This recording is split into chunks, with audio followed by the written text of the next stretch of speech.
Morning students, welcome to my channel Dreams Make Real. बच्चों, today I am going to solve your 6th class English worksheet number 26 dated on 28th of December 2020. In this worksheet we will continue your chapter Fair Play. बच्चों, last worksheet में भी हमने fair play chapter को पढ़ा था, देखा था कि किस तरह से जुम्मन का केस पंचायत के बीच में रखा गया था और फिर उसी के बेस्ट फ्रेंड अलगू को हेड ऑफ द पंच बनाया गया था। लेकिन अलगू के डिसीजन से जुम्मन और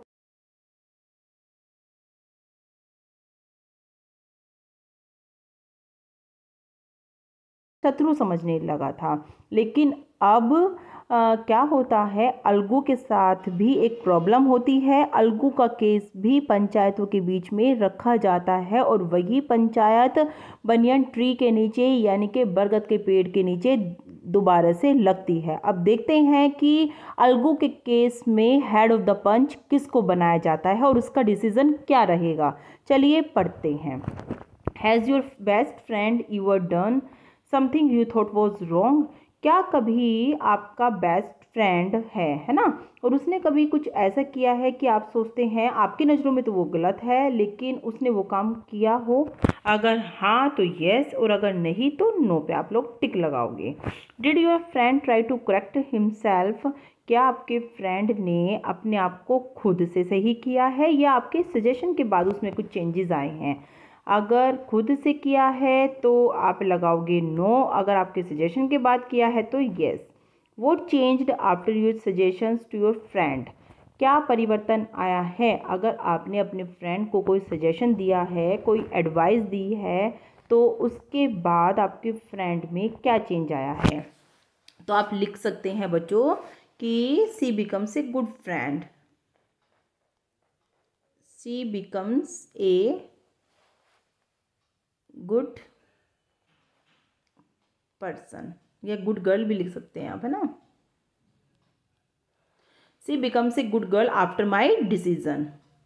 आप लोग लिख लेना बच्चों, मैंने आपको बता दिया। आफ्टर माई सजेशन, आपके सजेशन के बाद वो आपकी एक अच्छी एक अच्छी लड़की बन गई है। आपने उसको सजेस्ट किया, हो सकता है कि आपको उसकी कोई क्वालिटी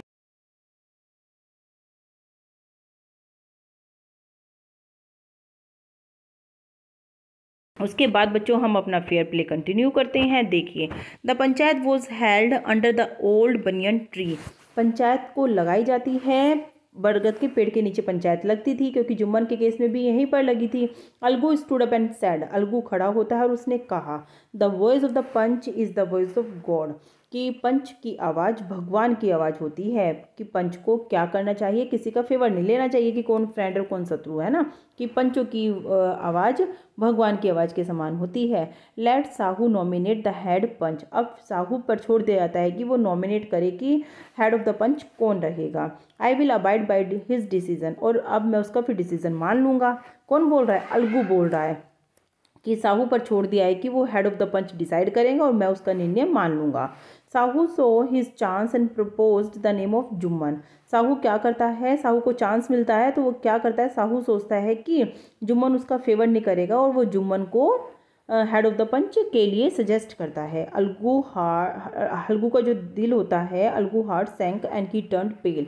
अलगू का दिल बैठ जाता है और वो एकदम पीला पड़ जाता है, क्योंकि अलगू को तो लगता ही है भाई कि मैंने उसका सही डिसीजन जो दिया था उससे जुम्मन बहुत नाराज़ है, तो इसलिए वो सोचता है कि वो मेरा फेवर नहीं करेगा। But what could he do, लेकिन वो क्या कर सकता था? The moment Jumman became head panch, इस समय जुम्मन हेड पंच बन गया था। He realized his responsibility as जज and the dignity of his office. अब उसको रियलाइज़ हुई कि उसकी रेस्पॉन्सिबिलिटी क्या है, क्योंकि वो हेड ऑफ द पंच के सम्मान में उसे कैसा निर्णय देना चाहिए। उसे अंदर से लग रहा था कि अब उसे जज बन गया है वो, और उसे क्या निर्णय लेना है। Could he seated in that high place have his revenge now, और वो सोच रहा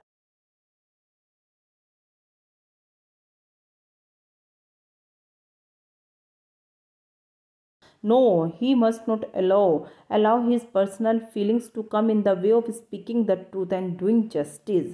उसके अंदर से आवाज़ आ रही थी कि नहीं, उसे अपना पर्सनल रिवेंज, अपनी पर्सनल फीलिंग यहाँ पर नहीं अलाउ करनी है। क्यों? क्योंकि उसे तो क्या करना है, सच बोलना है और न्याय करना है। क्योंकि भाई उसको इतनी बड़ी गद्दी पर बिठाया है, उसको भगवान के समान दर्जा दिया है, हेड ऑफ द पंच बनाया है, तो अगर वो अपना पर्सनल रिवेंज लेगा, बदला लेगा, तो फिर वो न्याय कैसे कर पाएगा, सच का साथ कैसे देगा। But both Algu and Sahu stated their cases. तो दोनों ने अपना अपना केस सुनाया। They were cross examined and the case was considered deeply. एक दूसरे से क्वेश्चन पूछे जा रहे थे, एक बार अलगू से, एक बार साहू से, और केस को बहुत ही डीपली, गहराई से सुना गया था। Then Jumman stood up and announced. फिर जुम्मन खड़ा हुआ और उसने अनाउंस किया, it is our opinion that Sahu should pay Algu the price of the bullock. यह मेरी राय है कि साहू को क्या करना चाहिए, पे करना चाहिए, अलगू की बुलक का प्राइस उसको पे करना चाहिए। When Sahu bought the bullock it suffered from no disability of और डिसीज। जब साहू ने बैल खरीदी थी तो उस समय उसे कोई डिसेबिलिटी, डिसीज नहीं थी। The death of the bullock was unfortunate. क्योंकि जो बुलक की, बैलों की डेथ हुई है वो तो दुर्भाग्य से अचानक हो गई है, उस समय तो ना उसको कोई बीमारी थी। But Algu can not be blamed for it. लेकिन अलगू को इसके लिए ब्लेम नहीं किया जा सकता, उसे तो उसका प्राइज मिलना ही चाहिए। ऐसा निर्णय किसने सुनाया? Head of the panch Jumman ने। Algu could not contain his feeling. Algu अपनी फीलिंग्स को मतलब रख नहीं पा रहा था। He stood up and said loudly over and over,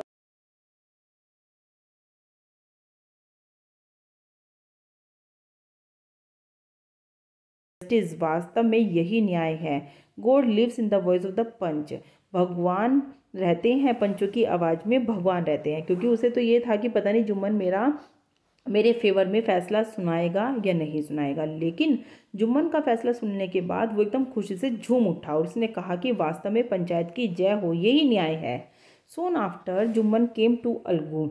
उसके बाद जुम्मन अलगू के पास आया, एम्बेरस्ड हिम एंड सैड। उसे गले लगा और कहा, सिंस द लास्ट पंचायत, कि पिछली जो पंचायत हुई थी, I had become your enemy today.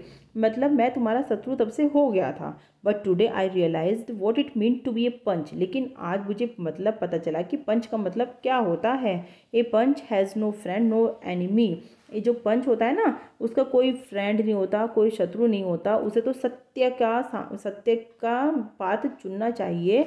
और वो क्या करता है, जो सत्य का रास्ता होता है, सही रास्ता होता है, उसी के अकॉर्डिंग उसे अपना डिसीजन लेना चाहिए। और यही फीलिंग मैंने भी ली है इस गद्दी पर बैठकर। He knows only justice. वह तो केवल न्याय जानता है। Let no one deviate from the path of justice and truth of for friendship और एनमिटी। को कि मतलब किसी को भी अपना पाथ, अपना रास्ता न्याय के सामने भटकना नहीं चाहिए। अगर कोई फ्रेंडशिप आ रही है, कोई शत्रुता आ रही है, तो उसे मतलब अपना रास्ता न्याय के सामने, जो न्याय का रास्ता है, इन चीज़ों के को सामने रखकर नहीं लेना चाहिए। Algu embarrassed his friend and wept. Algu ने अपने दोस्त को गले लगाया, रोने लगा। And his tears washed away all the dirt of misunderstanding between them. और उसके आंसुओं ने सारा ही डर्ट, सारी ही गंदगी जो उनके बीच में मिसअंडरस्टैंडिंग की हुई थी, वो उन सबको धो दिया। अब दोनों से दोनों अपने दोबारा से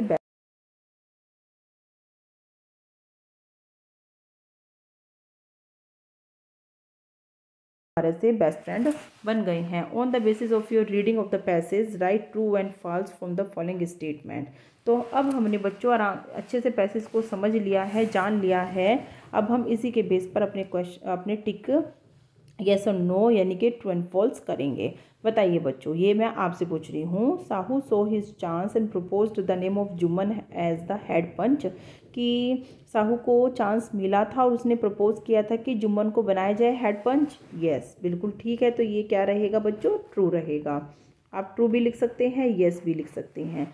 सेकंड देखिए, Jumman announced that Sahu should not pay Algu the price of the bullock. Jumman ने क्या ये अनाउंस किया था कि साहू को पे ना करे अलगू उसकी बुल्लक का प्राइस? नहीं, उसने तो कहा था कि देना चाहिए। तो बच्चों ये हमारा गलत और फॉल्स रहेगा। A panch knows only justice and has no enemy और फ्रेंड। बिल्कुल सही बात है, तो ये ट्रू रहेगा। क्योंकि एक पंच नहीं जानता कि क्या मित्रता होती है और क्या दुश्मनी होती है, वो तो केवल सत्य को देखता है। Jumman realized his responsibility as the जज once he become head panch. बिल्कुल सही बात है, जुम्मन को रियलाइज़ हुई थी अपनी रेस्पॉन्सिबिलिटी, ये भी ट्रू रहेगा। Jumman and Algu embraced each other at the end of the story. बिल्कुल सही है, दोनों ने एक दूसरे को गले लगाया था। बच्चों देखो आप ऊपर देख रहे हैं, तो ये भी हमारा ट्रू रहेगा। तो इस तरह से बच्चों हमारा फर्स्ट ये भी ट्रू रहेगा, ये भी ट्रू रहेगा, ये भी और ये सिर्फ हमारा फॉल्स रहेगा।